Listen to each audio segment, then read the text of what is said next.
Jefferson was just a normal teenage boy like any other teenage boy. Jefferson came from a loving family of a mother and father who both loved him very much. They had a pretty decent amount of money and were able to buy Jefferson a new car for his birthday. Wow, it's a BMW like every other spoiled teenage kid. As the months went by, Jefferson decided that he wanted some more from life. He wanted to be different and express himself. One day, out of the blue, decided he wanted to pick up popping and locking and a little bit of house dancing. Jefferson practiced in his room, and he practiced and he practiced and he practiced. One day, Jefferson's father opens the door and walks in. Oh my, what is this? Dad, how can you walk in on me when I'm doing something like this? And Jefferson's dad said, Jefferson, sorry, but what is this you are doing? Jefferson said, I am dancing. You dancing? Yeah, Dad, I'm trying to express myself and dance. Jefferson's dad laughed a little bit. How could he laugh at Jefferson? Dancing, you say? It kind of looks more to me like you're trying to make a lettuce, guacamole, bacon, tomato. If you catch my drift. If I don't want a sandwich, Jefferson's dad like, I'm not talking about a sandwich. Jefferson felt embarrassed, sad, and very angry. How dare you make fun of me, Dad? You don't know what dancing is, and I want dancing for myself. And dancing is my thing, and it makes me express myself. And Jefferson's dad said, I'm sorry. It's just the fact that maybe you should do something better with your life, like, become an engineer. And then Jefferson said, Dad, I was about to quit dancing, but just because you said not to dance, I am going to dance for a living. Jefferson's dad said, oh no. So Jefferson went to his mom later. So she watched him, and she's like, she's biting her lip. And Jefferson's skipping away, doing his little skippy prips.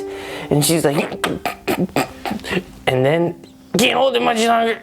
She bursts out laughing. Jefferson felt defiled. How can you laugh at me, Mother? Jefferson, listen, you just need more practice. If you want to be a dancer, that is fine, but you need more practice, Jefferson. He says, no, Mom, I am ready. I am ready because I believe I'm ready, and I'm whatever I believe because it is whatever I believe. And she says, no, Jefferson, the only thing I believe is lettuce, guacamole, bacon, and tomato for you if you keep doing this. And he says, enough with these sandwiches. In his frustration, Jefferson decided, I am going to leave home and go try out for audition at dance show. And he goes in front of the 3 judges. This one has curly hair and her name is Paula. He does his dance, does his dance, does his dance. After about 4 minutes of dancing, the first judge says, can I have my 4 minutes back, please? And the second judge says, man, brother, I know a dancer when I see one, and let me tell you, you are no dancer. And the third one said, that was very sweet. Jefferson's heart was broken and shattered into many pieces. So he ran to the bathroom and he ran. And on his way there was another boy. He said, hey, wait up, hey, wait up. Jefferson said, what do you want? What do you want? The other boy said, listen, I saw your performance. It wasn't that bad. Jefferson said, what? Finally, someone with good taste around here. What is your name?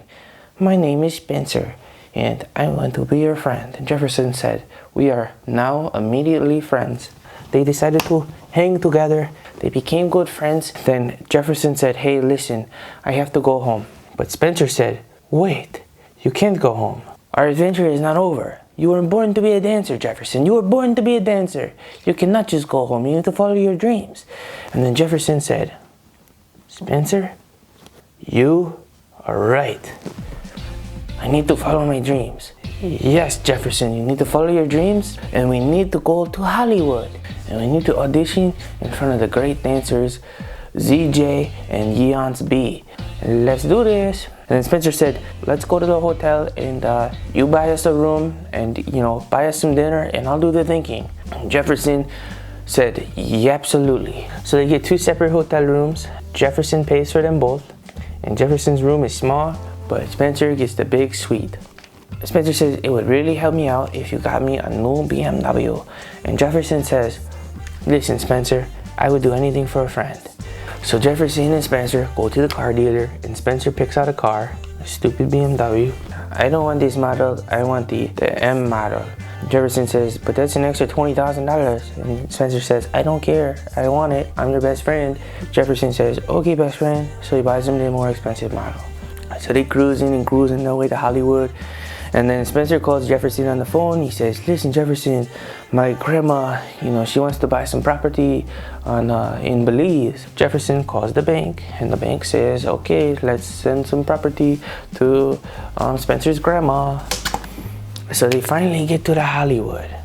Spencer says, listen, Jefferson, I know we are just friends, and I know this might just be a spark that I feel, but this whole adventure is making me feel like a lettuce, guacamole, bacon, and tomato sandwich. Spencer says there's a great place over in the corner, and points over in the corner, and they have a really good sandwich. So they go get the sandwich, but the sandwich is super expensive. And Jefferson says, wow, this is crazy. And Spencer says, I'll take 4. Jefferson starts to feel a little bit of advantage taking. He's just like, listen, I bought you a car, and then I bought your grandma some property, and then I'm buying you 4 sandwiches, but what is all this money I'm just throwing around for you? Listen, Jefferson, don't you love me? You're my friend because I saw something in you that nobody else could see in you, and I believe in you. Listen to me when I tell you that I have the best interest in mind for you. Jefferson, you said, you know what, Spencer, you are right. You only want what's best for me, and I'm just being selfish here. I'm gonna buy you 5 sandwiches and a bottle of the finest grape juice. The very next day, they decide to go see ZJ and Yance B. So they sneak into the palace, and there's a little door. They run up the stairs, and they find there's many rooms in this house. Many rooms. To the room. They come up to a big door where they hear the voice of ZJ and Yance B. Here's a little knob. So Jefferson looks inside the room. Spencer starts to follow behind Jefferson. Jefferson is horrified what he sees. And Spencer pushes him right into the room. Jefferson says, oh my, I am so sorry. I did not mean to interrupt you guys when you're eating your raw meat. And Spencer said, nothing. And Yance B said, well, what can I do for you guys? Jefferson said, listen, I always wanted to be a great dancer like you too. I wanted to do whatever it takes. So Yance B and ZJ looked at each other. And then they looked at Jefferson and Spencer. Said, listen, the truth is, if you want to get on this level, there needs to be more than just raw talent. We don't even want to see our dance moves. What we need to see is a human sacrifice. Confused and dazzled, Jefferson was like, this doesn't make any sense. But taking no hesitation at all. Zero hesitation, Spencer said, ladies and gentlemen, I present you my sacrifice.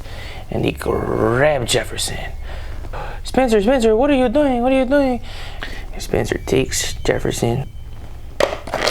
Yance B and ZJ were very pleased. So they ate Jefferson's remains, but then they sacrificed Spencer too. That's the end, guys. Remember, always listen to your parents. And if you really don't believe they have the best opinion for you, you gotta focus.